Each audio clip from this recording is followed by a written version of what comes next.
Hi, Dior Wes. Hi, how are you? Welcome to Pointshootshotem. Right now, we are interviewing Dior West. Where were you born? Or where are you from? Um, okay, so I was born in Pasadena, California, and I'm from Pasadena, but I was raised a little bit of everywhere, my mom first I was like, I had like a lot of nannies and stuff as a kid and stuff like that, but then my mom married to a military guy, and we moved to New York. No, I'm sorry. We moved to Texas. And once we moved to Texas, I lived there till I was like 14. We moved there when I was like 10, I would say. And then from Texas, we went from Texas to back to California. Then I went to Vegas. From Vegas from like 15 to 20. And then I moved back here in LA when I was 20. And I've been here ever since. And then I just recently moved to New York 2 months ago. Right. You're in Silver Lake City, California right now. Yes, right now we're in Silver Lake. So, It's cute. Tell me about your childhood. Like, what was the best part about it and the worst part about it? Just growing up, We lived in Texas, and I love Texas. I put on for Texas. Texas went up for me. But, at the time, it was kind of hard because I was the only gay or, you know what I'm saying, African American person, and I lived in a small city in Texas, a small suburb town. You know what I'm saying? And it's really just either you're Mexican or you're white, and that's what it was there. So me being gay and so just me out there, it was really hard because I had to fight a lot. You know what I'm saying? I had to fight a whole bunch, and they egged our houses and our cars, and they TP'd our house, and they used to show up to my house to fight and all type of crazy stuff like that. But it kind of made me depressed then too, because I just was being me. You know what I'm saying? I was just living my truth as who I was, and people didn't like that. Most of them did. They just didn't like the confidence that I had in myself. And which brings me to the best part of my life, because as a child, my mother told me, as long as God and her opinion of me is okay, then no one else in the world opinion or anything mattered. So that was the highlight of my life. That's where I developed the confidence to be who I am today, from going through all that crazy negative, and my mom telling me that. Who was the most influential person in your life or as a mentor? Did you have any of that, in your life? Influential. Okay, so my mom and my dad, they both put on for me. I feel because my mom was a stripper, and then she changed her life all the way around and became a nurse. And then my dad used to be a pimp, but they're not together. They weren't. But anyway, but my dad used to be a pimp, and he changed his life all the way around and got him a regular job, and he got his own business, carpet cleaning and stuff like that. So my parents, they both were my influencers. But if I had to choose, you know what I'm saying, who was my influencer, my mom, she gave me my confidence. You know what I'm saying? My mom gave me my strength. My mom gave me my everything to be who I am today. You know what I'm saying? She gave me my drive. She gave me my acceptance. She gave me my courage. She taught me, you know what I'm saying, you could live one lifestyle, but you could always, divert from any angle. You know what I'm saying? And whatever you do in life, be the best at it that you could be, no matter what it is. You know what I'm saying? What you choose to do, be the best at it. So I would say my mom, if I had to choose. What was the happiest time in your life? The happiest time in my life? Happiest moments? I am a loner type of person. I really don't deal with people at all. But some of my happiest moments, I love family moments. You know what I'm saying? I'm really secretly old-fashioned about family and stuff like that, and I'm very into family, even though I don't really spend as much time with mine anymore. So it's like the happiest moments I say was coming back to LA, creating my own family. You know what I'm saying? Like the people that I've met out here, and also like the times that I can remember when I was with my family. Like I live for those moments. Those are things that I would never forget. Like just the being together, the laughs, the arguments, the coming back from that. You know what I'm saying? Like I'm a family person, even though I'm a loner now. Yeah. Real, I get it. Yeah, you know. I get it. Tell me about a time when you didn't feel like you would make it in life. Did you ever have any of those moments in life? I've had a few of those moments actually. I suffer from depression and like transgender dysphoria and a little bipolar, you could say. So it's like I've had a lot of moments, you know, not thinking that I would make it, not thinking that I had anybody, not thinking that nobody cared for me, not thinking that, because that's what I was shown, you know what I'm saying, like that it was just me against the world. And I had to realize a lot of times I put myself through a lot of my situations that I've been through, but I didn't expect the outcome to be what it was, you know what I'm saying? And so many times that I just wanted to end it, like, you know what I'm saying? Like I just wanted to just give up on life because I'm out here on my own and I was homeless and I was living in a tent and I didn't have no money, or I didn't have this, or I didn't have that, and you know what I'm saying? Then I got all type of crazy things going on in my life where I just don't know who I could talk to, who I could trust, who I could confide in.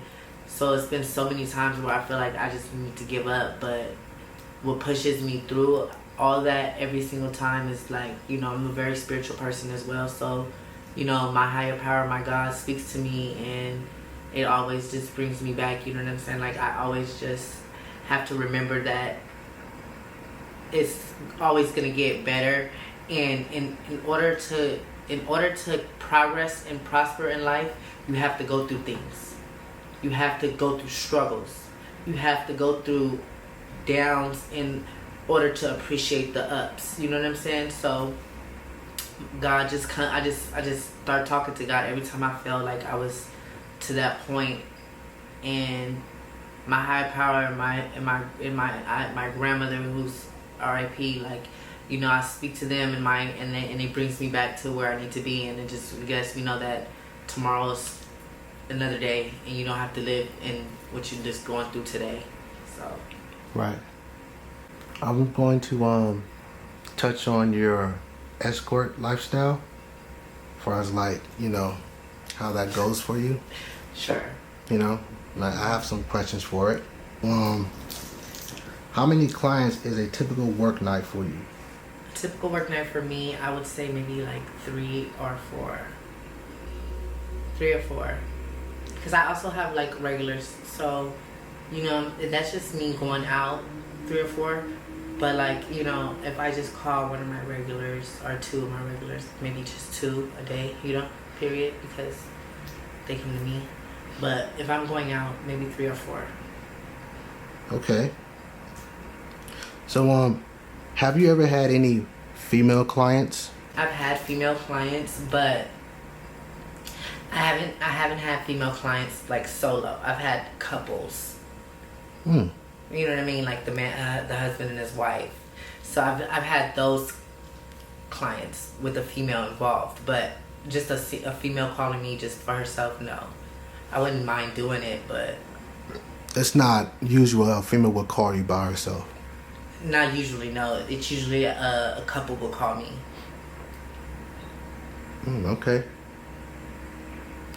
So what do you do when a customer is really bad looking? Like, how do you do it? Like, how do you bring yourself to do it when you have a bad looking customer? Okay, well, usually the bad looking customers, Like, just are they like their appearance is bad? Yeah, the appearance. It just he looks rough. He doesn't have a good image of him. I've had some weird clients as far as in like their appearance, the odors, the like all types of stuff like that. And in those type of situations, like it just I'm an honest person. So if I feel like you're like smell, or if I feel like something, I'll tell you like, I'm sorry, I'm not gonna be able to do it. I don't do refunds, but I'll give you something back, you know what I'm saying, for coming this way, but I can't just do it. But as far as like their image of their face or how they look, I can get past that, like, because it's not about that for me. Like, it's not about how they look. I don't care if they fine. That's just like, if they're cute, you know what I'm saying, that'd just be the bonus. Like, oh, okay, good look. That's a plus, but mostly I don't expect them to be good looking or anything like that. It's just not about that. It's about performing my services. Yeah. I get it. So, because you have sex so often and casually, does it have some kind of effect on your sex life with people you're actually in a relationship with? Does it ever get boring?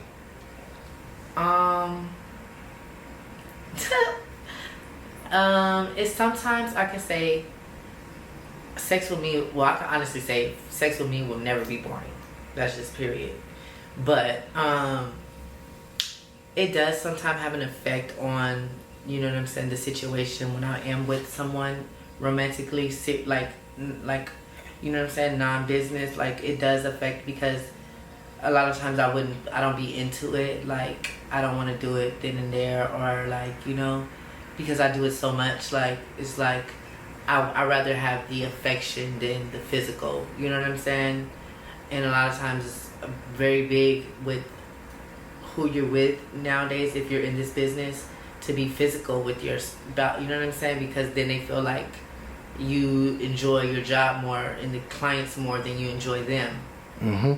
And that doesn't be the case. You know what I'm saying? Like, the case be like, I have to be physical with these clients because that's my job.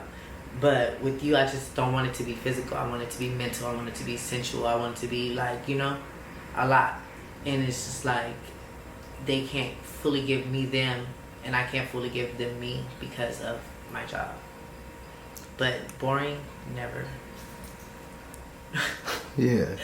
So, what's the most tiring part of this kind of work you do? The most tiring part? Yeah. You get overwhelmed, like, dealing with so many personalities. And you get stressed out because, in this industry, you have to be smart. And when I mean smart, I mean you have to be really smart. You have to know how to save your money. You have to know how to, like, stack your money. You have to know what to, like, you know what I'm saying? Because this is a fast money business. It's mostly, as fast as you're getting that money, you're spending it. Because you're so used to getting it right then and there, how you want it, when you want it. So if you're not smart and you're not saving your money and putting it in a bank and stacking it, then it gets purposeless of what you're doing, because now you're just living day to day. You know what I'm saying? You get caught in a cycle. Yeah. Strange cycle with money. Exactly. So you're not doing something. You want to be smart so you can, when you're ready to get out of it, you have something put up from it, instead of when you want to get out of it, you're starting from scratch, all from the beginning, and have nothing to fall on, like nothing to show for it. All this time you've done all this, and you have to be smart. I wasn't that smart at first, but now I'm smart. Getting out of prison, now I'm smart. But at first I wasn't smart. I was just doing everything the dumb, fast, like living my best life type of way, and that wasn't as smart as I should have been. A little smarter, but now I'm very smart. Okay. Life experiences. Yeah. Do many virgins who are trying to have sex with you for the first time come to you for your service? Have you ever experienced that with virgins? I have, but honestly, when people tell me it's their first time and they're virgins, I really don't. I don't believe it, because I just don't believe it. It just don't. They just be too good at it for them not to be. For it to be their first time. And even if it is their first time, you know what I'm saying, and they were good at it like that, then just lucky them. But just most of the time, I don't believe it. But I do get a lot of clients that says it's their first time, and they want me to be their first experience. And I give them what they want. Like, that's one thing about me, is I can honestly say is like, I'm good at what I do. Like, I might not like everything that I do, or I might not like what I do that much anymore. But I'm really good at what I do. Like, I'm really, really good at what I do. Right. So it's like... So Dior, if you ever decided to transition out of this type of job, what would you transition into? Because I love the lifestyle so much, and I'm like a really good dancer. I feel like I would rather like open up a transgender strip club for the girls, because you know, a lot of the girls that I know that's in this industry right now are all great dancers, and like we're really good at like seduction and like, you know, seducing. So like they don't really have in Los Angeles or California period, like, you know, real legit transgender strip clubs. They might have like performances for certain nights, but they don't have strip clubs for the trans girls. So I would love to like have my own transgender strip clubs, you know what I'm saying? And like have like at the clubs like F to M trans and M to F trans as like some of the waitresses and stuff like that. Like, you know, it would be like, I think that would be dope. Like, you know what I'm saying? Just like something for the girls, the trans women. Oh, well, that would be dope. I mean, I never... It's gonna happen soon. I just have to find like the right people who's willing to help invest into your idea. My idea, you know what I'm saying? Your vision. My vision of what I want it to be. Yeah. Because I want it to be like really sweet. Like, I want it to be dope.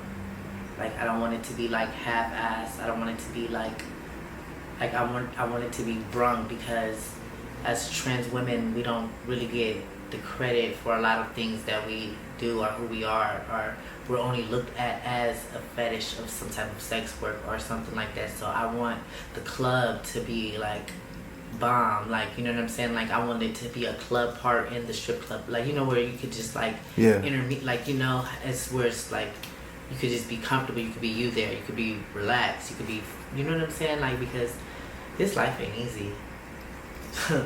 Yeah. You have to be built for it.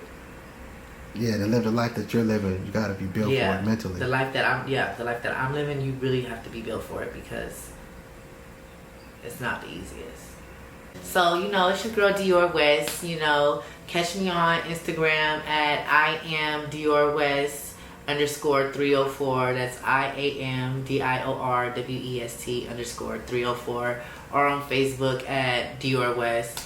You know what I'm saying? Like, y'all catch me. Maybe I might be on some shows coming soon. You know, I got some things lined up, but I want to give a special shout out to Pointshootshotem. You know what I'm saying? They gave me this interview. They real dope. You know what I'm saying? If y'all watching this, check them out.